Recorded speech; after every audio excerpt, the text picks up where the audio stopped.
నమస్తే అండి. నేను మీ Saritha. Welcome back to my channel Saritha's cooking and vlogs. ఈరోజు నేను చూపించబోయే రెసిపీ క్రిస్పీ ఎగ్ ప్లాంట్ అండి. చాలా టేస్టీగా వంకాయల్ని ఎప్పుడు ఒకేలాగా కాకుండా కర్రీస్ లాగా కాకుండా ఇలా స్నాక్స్ లాగా చేసుకుంటే చాలా బాగుంటుంది. పిల్లలు కూడా ఇష్టంగా తింటారు. అందుకోసం ముందుగా మసాలాలు ప్రిపేర్ చేసుకుందాం. ముందుగా ఒక 2 టేబుల్ స్పూన్లు కారం, పసుపు, అలానే జీరా పౌడర్, ధనియా పౌడర్, గరం మసాలా, అల్లం వెల్లుల్లి పేస్ట్, సాల్ట్ ఇవన్నీ వేసేసుకొని ఒకసారి బాగా కలుపుకోవాలి. ఇందులో ఆయిల్ కూడా కొద్దిగా వేసేసుకొని కలుపుకోవాలి. ఇంకా ఇందులో మీకు నిమ్మరసం, కొద్దిగా కసూరి మేతి, పెరుగు ఉన్నా కూడా కలుపుకుంటే చాలా బాగుంటుంది. నేనైతే ఈ విధంగా చేసుకుంటున్నాను. ఇంకా ఎక్స్ట్రా టేస్ట్ అంటే అవన్నీ కలుపుకుంటే ఇంకా ఎక్స్ట్రా టేస్ట్ వస్తుందండి, చాలా బాగుంటుంది. ఇంకొద్దిగా వాటర్ కలుపుకొని కొద్దిగా మరీ గట్టిగా ఉందని కొద్దిగా పల్చగా చేసుకుంటున్నాను. ఈ విధంగా కలిపి పక్కన పెట్టేసుకోవాలి. ఇప్పుడు వంకాయని ఈ విధంగా పెద్ద సైజు వంకాయలు ఉంటాయి కదా, ఇలాంటివి దొరికితే తీసుకోండి. లేదు మామూలువైనా కూడా బాగానే ఉంటాయి. ఇవి రౌండ్స్గా అయినా కట్ చేసుకోవచ్చు, లేదా పొడుగ్గా అయినా కట్ చేసుకోవచ్చు. నేనైతే ఈ విధంగా పొడుగ్గా కట్ చేసుకుంటున్నాను. ఈ విధంగా స్లైసెస్గా కట్ చేసుకొని పక్కన పెట్టుకోవాలి. కనుక నా ఛానల్ని ఫస్ట్ టైం చూసినట్లయితే లైక్ చేయండి, షేర్ చేయండి, అలానే సబ్స్క్రైబ్ చేయండి. వీడియోను చివరి వరకు చూడండి. ఈ విధంగా స్లైసెస్గా కట్ చేసుకోండి. ఇంత పెద్దవి వద్దు అనుకుంటే రౌండ్గా అయినా స్లైసెస్గా కట్ చేసుకోవచ్చు.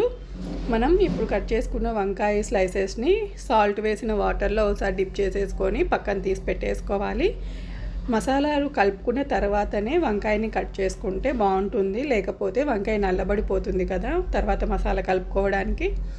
అందుకు మసాలాని ముందే కలిపి పెట్టేసుకోవాలన్నమాట. ఇప్పుడు ఆ మసాలాని ఈ వంకాయ స్లైసెస్కి బాగా కలపాలండి. అటు ఇటు బాగా రుద్ది కలుపుకోవాలి.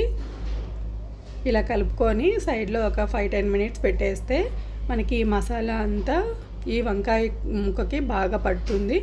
ఈ విధంగా కలిపేసుకొని మిగతాటివి కూడా ప్లేట్లో తీసి పెట్టుకోవాలి.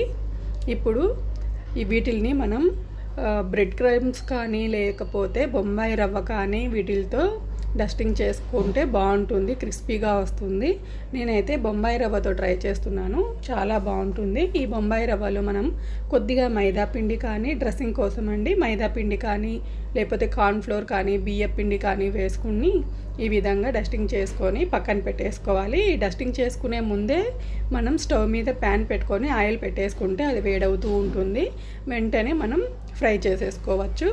ఇప్పుడు మనం రెడీ చేసి పెట్టుకున్న వంకాయ స్లైసెస్ని ఇందులో వేసేసుకొని అటువైపు ఇటువైపు బాగా కాల్చుకొని తీసేసుకోవాలండి. చూడండి, ఇలా షాడో ఫ్రై చేసేసుకుంటే చాలా క్రిస్పీగా బాగా వస్తాయండి. ఈవినింగ్ స్నాక్స్గా, మామూలుగా లంచ్ టైంలో కూడా రసంలోకి అలా నంచుకోవడానికి బాగుంటుంది. ఎలాగూ సమ్మర్ హాలిడేస్ వస్తున్నాయి కదా, పిల్లలకి ఈ విధంగా వెరైటీగా చేసి పెడితే చాలా ఇష్టంగా తింటారు. తప్పకుండా ఒకసారి ట్రై చేసి చూడండి.